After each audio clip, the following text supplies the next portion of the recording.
Hey guys! Today we are going to be discussing everything that we currently know about Lila Rossi, aka Cerise Bianca, now that she'll be playing a bigger role than ever going into season 6. But before we get into today's video, be sure to subscribe so you never miss the tea on the show you love, and check out my Discord server linked in the description. Now, let's get analyzing. The very first thing we should clear up is what her actual name is. By the end of season 4 and especially throughout season 5, it became clear that Lila had more than just one mom and multiple identities that she was going by, one of them being Lila Rossi. In the episode Revelation, we see that she's even gone as far as to learn sign language in order to remain this family facade with one of her many parents. For now though, it seems that her new name is Cerise Bianca, and this was shown in the following episode Confrontation when she's exposed to the class and making her way to the other school she attends, as well as in the Miraculous Roblox game. Cerise, however, is very well just another fake name for her. So not only does she go by different names and lives different lives, but she's even had her very own lair all this time located in the Paris catacombs. In it, wigs, makeup, technology, phones, and so much more can be found, including Cat Noir's name on the wall and familiar faces pinned on a board. I'd like to believe her having all these identities was somewhat foreshadowed earlier on when we get a glimpse of one of her bedrooms where we can see things like hats, random posters used for her video calls, and masks,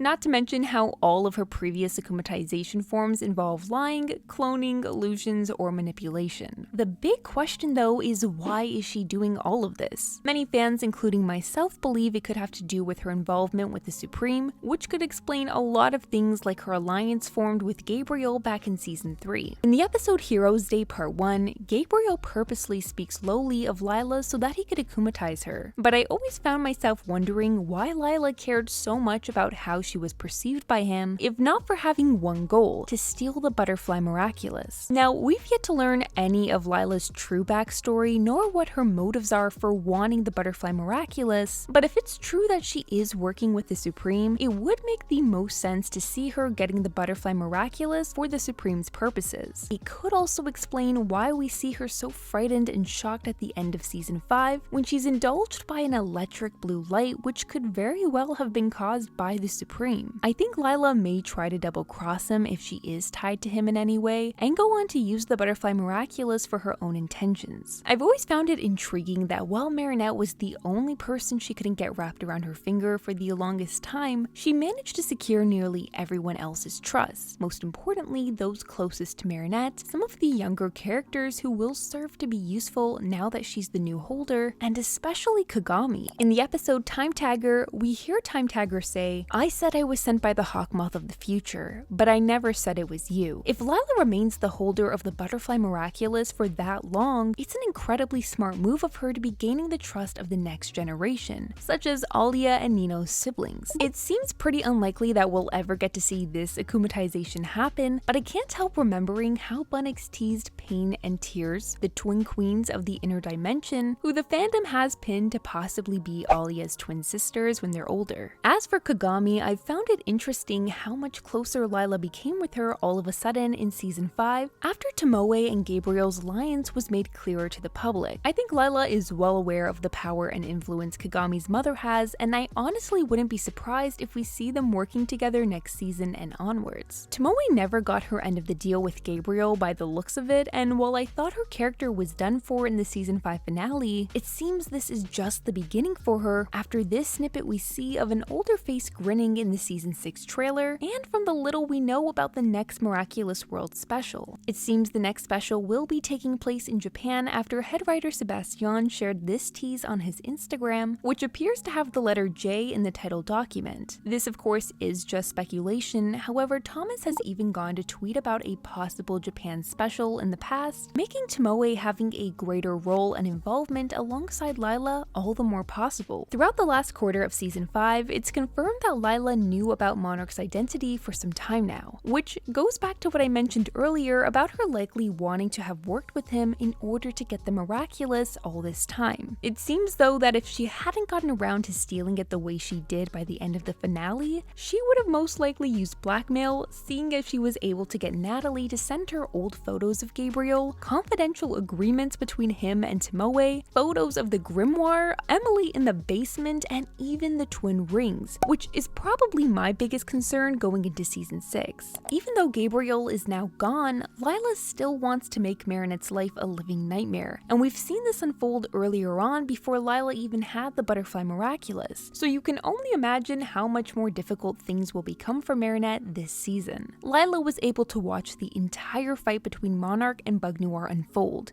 She had to have discovered Ladybug's identity in that moment. Otherwise, I doubt she would have said out loud, "I look forward to seeing you again, Marinette Dupenchang." Lila has gotten Marinette nearly akumatized before, and now that she has valuable information on the truth, the one thing Marinette is keeping from her boyfriend Adrian, there is no way that Lila won't use that against her and possibly even get Marinette akumatized for real this time. The reason I'm most concerned about the rings though is because if Lila fully understands the value and meaning behind the twin rings, she could go on to manipulate Adrian to any extent. She could force him to turn against Marinette, the only person that continues to stand by her side and believe in her when no one else does when it comes to Lila's lies. While Lila will most likely no longer be making appearances looking like this next season, she can easily fool everyone with a new look, and I believe that is exactly what she'll do when she begins attending the same new school as Marinette next season. Overall, I can't wait to see what Lila has in store, and from the quick clips we get throughout the season 6 trailer, it's obvious that she'll be implementing her own new ways to use the Butterfly Miraculous, and likely even develop her own power upgrades, which I've talked more in depth about in my season 6 power upgrade theory video, which will be linked in the description if you want to check it out. Are you guys excited to see her moving into the spotlight as the next big antagonist? And what are your expectations from her going into the new arc? Be sure to let me know your thoughts and theories down below, and subscribe so you never miss the tea on the show you love. And an extra special thanks to my Celestial Guardian channel members, Libby, William, Fa, Amandine, Mustafa, and Simply Noah, and I'll see you all in the next one.